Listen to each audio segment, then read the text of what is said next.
بہرحال یہ بتا رہا ہوں کہ یہ ہمارے عقائد میں سے ہے کہ قیامت کی نشانیاں، قیامت کے بارے میں بتایا جائے بچوں کو، یہ فتنے اٹھیں گے، ہمارے نوجوان بچے اور بچیاں مرتد ہو رہی ہیں، انہیں ایک سہارا مل جائے ایک بیوہ کو.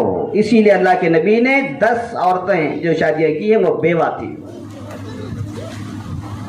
صرف حضرت عائشہ صدیقہ رضی اللہ عنہا جو حضرت ابو بکر کی لاڈلی بیٹی تھی، ان سے جو نکاح کیا ہے وہ کنواری تھی، وہ اللہ کے نبی سے چھوٹی تھی. تو اللہ کے نبی نے صرف 11 شادیاں کی ہیں. صرف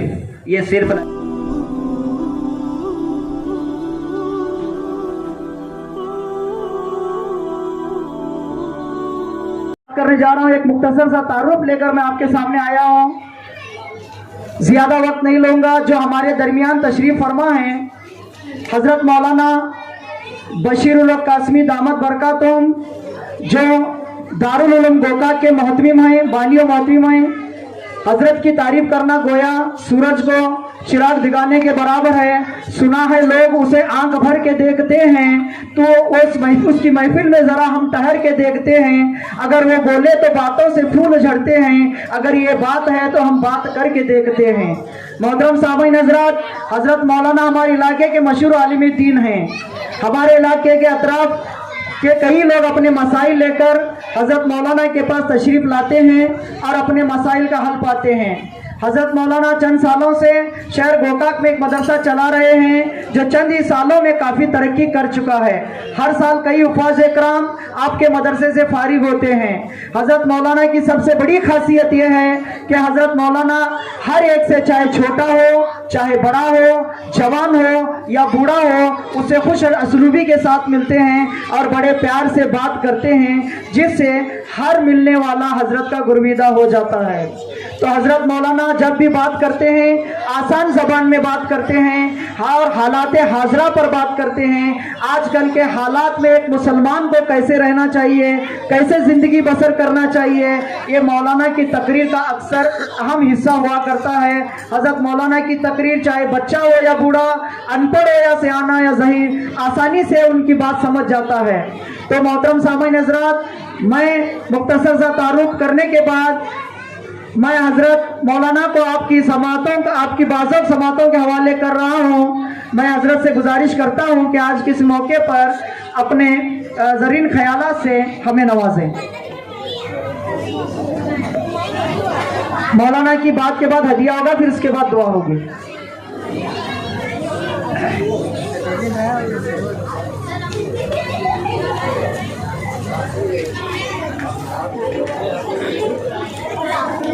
نحمده ونصلي على رسوله الكريم، اما بعد، اعوذ باللہ من الشیطان الرجیم، بسم اللہ الرحمن الرحیم.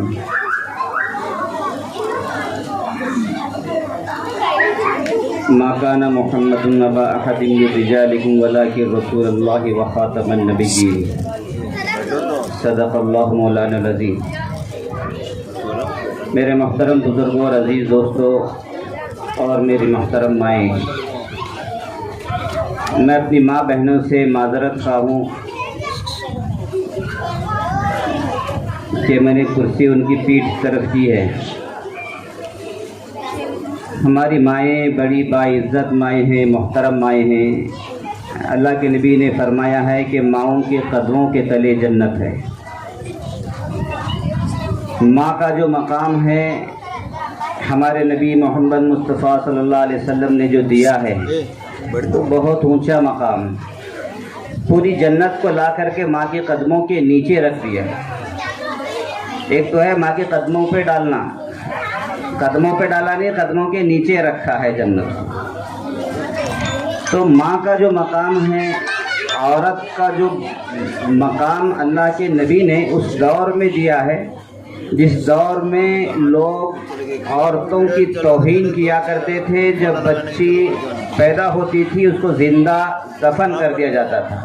یہ اس وقت کی باتیں ہیں جب لوگوں کے ذہنوں میں بات یہ تھی کہ اگر کوئی بچی پیدا ہو گئی، لڑکی پیدا ہو گئی، لوگ عرب کے اندر ان کو زندہ دفن کر دیا کرتے تھے کہ لڑکی پیدا ہو گئی. اس دور میں اللہ کے نبی نے عورت کا جو مقام بتایا ہے کہ عورت کے قدموں کے تلے جنت اللہ نے رکھی ہے. اس لیے میں اپنی ماں بہنوں سے معذرت خواہ ہوں. آپ کا مقام بہت اونچا مقام ہے. ہمارے اس جلسے کے جو صدر محترم ہیں الحاج محمد اسماعیل صاحب قطب الدین صاحب گوکاک، جو اس مسجد کے صدر بھی ہیں، جلسے کے بھی صدر ہیں اور کئی تنظیموں کے ذمہ دار ہیں اور ہمارے شہر گوکاک کے عمائدین میں ہیں، اور ماشاءاللہ جہاں بھی خیر کے کام ہوتے ہیں وہاں یہ پہلی صف میں رہتے ہیں. جہاں بھی مدارس کے، مساجد کے پروگرامز کے، جہاں بھی دینی کاموں کے، اجتماعات کے جو بھی کام ہوتے ہیں دین کی لین سے، خیر کی لین سے، ماشاءاللہ ہم نے ان کو دیکھا ہے کہ وہ سب سے آگے رہتے ہیں. اللہ کرے مزید انہیں آگے رکھے، اللہ ان کی زندگی میں برکت دے، عمر میں برکت دے، ان کے جان مال کی حفاظت کرے. اسی طرح ہمارے اس کمیٹی کے جتنے بھی ذمہ دار ہیں، حضرت ٹیپو سلطان شہید رحمۃ اللہ علیہ کے نام سے جو مسجد اور یہ محلہ آباد ہوا ہے، اللہ ان سبھی ذمہ داروں کو جزائے خیر دے جنہوں نے اس جلسے کا انعقاد کیا ہے. بھائی ان بچوں کو یا تو بٹھا دیں یا تو اٹھا دیں، دو میں سے ایک کام کریں، تیسرا کام بالکل نہ کریں. نہ یہ سننے دیں گے، نہ یہ سنیں گے، نہ سننے دیں گے. یا تو بٹھا دیں یا تو اٹھا دیں ان کو.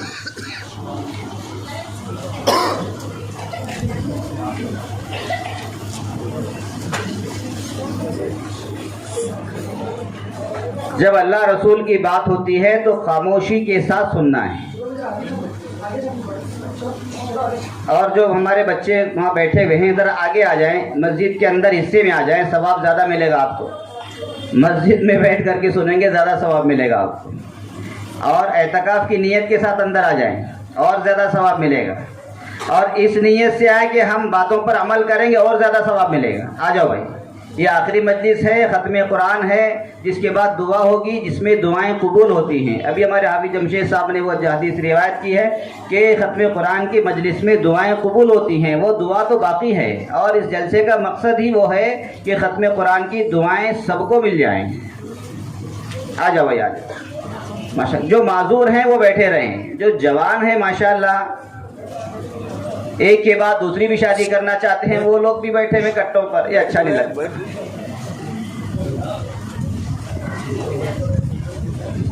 ابھی ہمارے جو مکالمہ چل رہا تھا، میں اس موضوع پر نہیں جاؤں گا، دوسری شادی پر.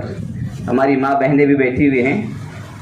بہرحال ماں بہنیں ہیں، ان کے سامنے کہنا کوئی غلط بات نہیں ہے. شریعت ہے، شریعت کو بتانا بھی ضروری ہے، وہ بات الگ ہے. ہم ایک پر اکتفا کرتے ہیں وہ الگ چیز ہے، لیکن شریعت ہوتی ہے. یہ نہیں کہ اس کو غلط سمجھا جائے، نہیں. ابھی ہمارے بچے نے مکالمے میں جو بات کہی کہ اللہ کے نبی کی کتنی بیویاں تھیں، کتنی بتائی؟ سب کو معلوم ہے 11 تھی کہ نہیں. اگر 11 شادیاں کرنا غلط ہے تو اللہ کے نبی پھر غلط ہوئے، نعوذ باللہ. ایسا تو نہیں ہے نا؟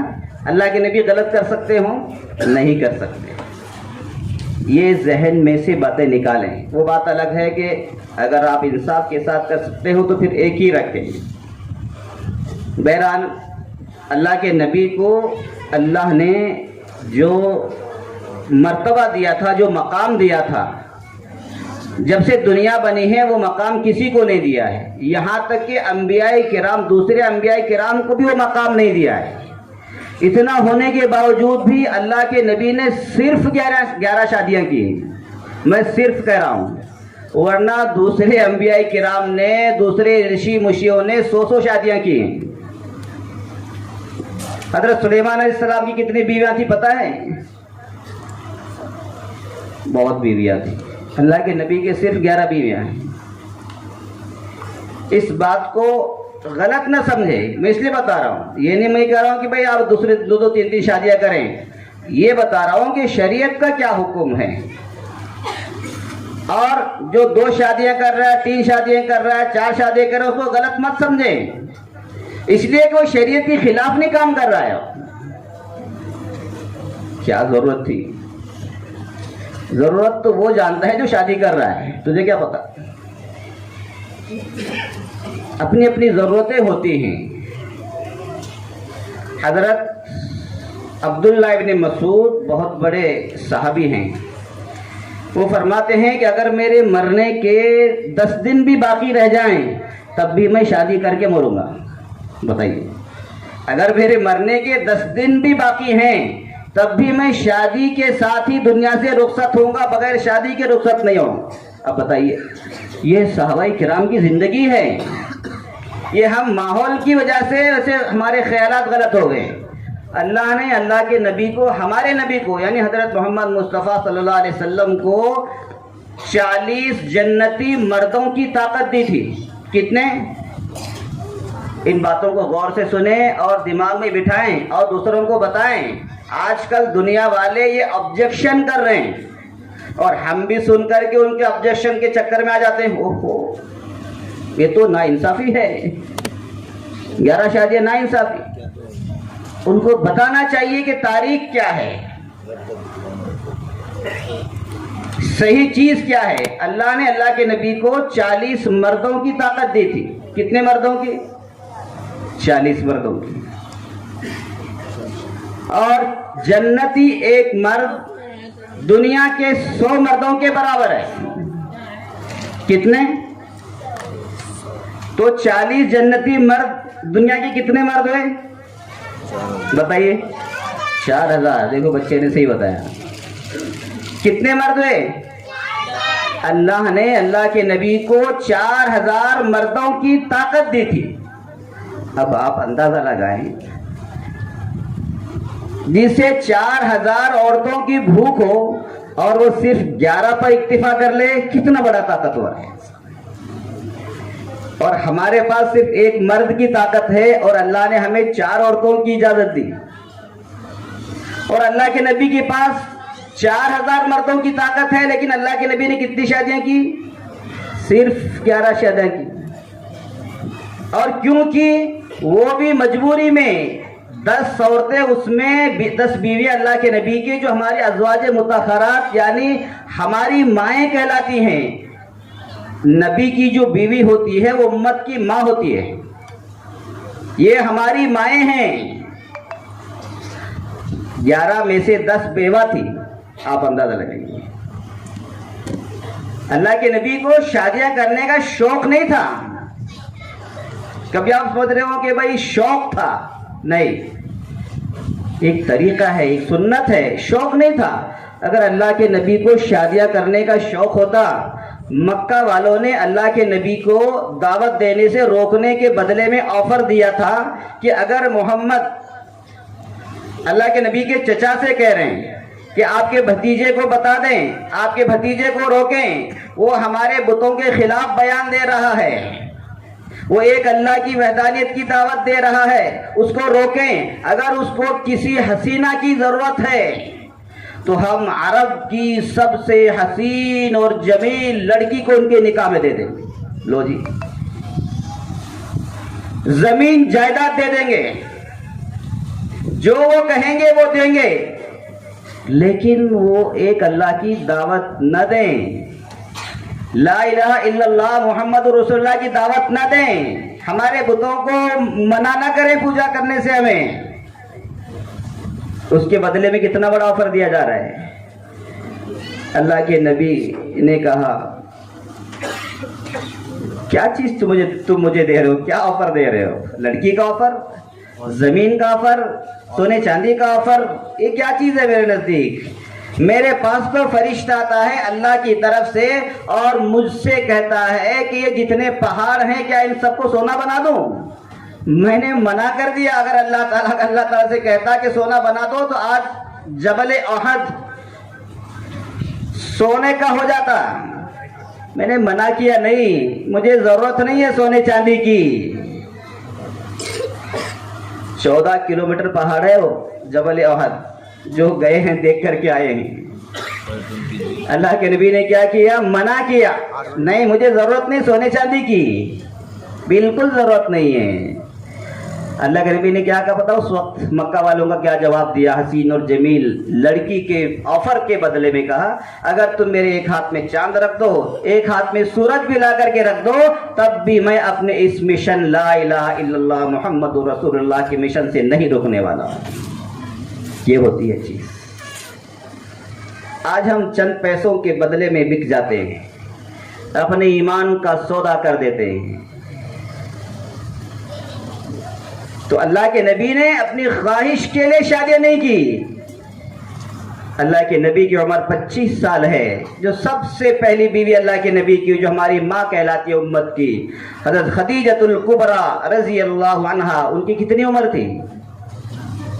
ابھی چھوٹے چھوٹے بچے بتا رہے تھے، 40 سال عمر تھی. ہے کوئی ہمارے میں ایسا انسان 25 سال کا جوان 40 سال کی عورت سے شادی کر لے؟ عار سمجھے گا، عار سمجھے گا اسے.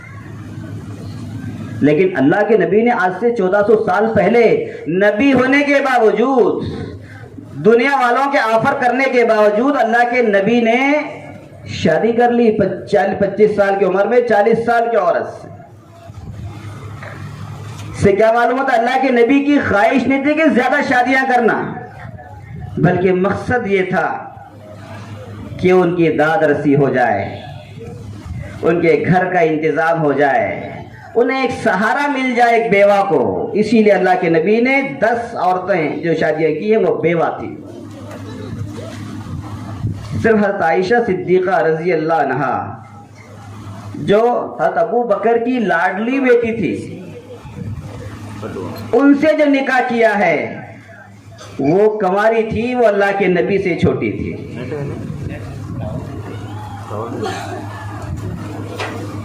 تو اللہ کے نبی نے صرف 11 شادیاں کی ہیں. صرف یہ صرف لگایا کرو ساتھ میں، مسئلہ حل ہو جائے گا. ورنہ اگر جیسے ہمیں 4 شادیوں کی اجازت ہے، چلو اللہ کے نبی کو بھی 4 ہی پکڑو. 4000 مردوں کی طاقت والے کو اگر 4 کی اجازت دی جائے تو کتنے بیٹھیں گے؟ 16000. کتنے بیٹے؟ 16000 شادیوں کی اجازت تو ہمارے حساب سے ہونی چاہیے اللہ کے نبی کو، لیکن اللہ کے نبی نے صرف 11 شادیاں کی ہیں. بتا دو دنیا والوں، اعتراض کرتے ہیں، آبجیکشن کرتے ہیں، انہیں پتہ نہیں اللہ کے نبی کی زندگی، اللہ کے نبی کی سیرت ان کو پتہ نہیں ہے. جو لوگ اللہ کی نبی پر اعتراض کرتے ہیں پھر وہ اللہ کے نبی کی سیرت کی کتابیں پڑھتے ہیں، سرچ کرتے ہیں گوگل پر جا کر کے. جب ان کو پورے اللہ کے نبی کی زندگی سامنے آتی ہے وہ یہ کہنے پر مجبور ہو جاتے ہیں کہ نبی نے محمد نے جو زندگی گزاری ہے اس سے اچھی زندگی آج تک کسی نے دنیا میں نہیں گزاری. یہ اللہ کے نبی کا طریقہ ہے. ہمیں شریعت کے خلاف نہیں بولنا ہے، شریعت کو غلط نہیں کہنا ہے. ہاں ہمارے ایک ماحول ہے، ہم چل رہے ہیں، ہمارے اندر طاقت نہیں ہے، ہمارے اندر انصاف کرنے کا تقاضا نہیں ہے، ہم ایک پر اکتفا کریں گے، وہ الگ بات ہے. لیکن اگر کوئی کر رہا ہے اسے بری نگاہ سے مت دیکھیں گے، اس لیے کہ وہ شریعت کے خلاف نہیں جا رہا ہے. جو انسان شریعت کے خلاف نہیں جا رہا ہے اس کو بری نگاہوں سے دیکھنا یہ غلط بات ہے.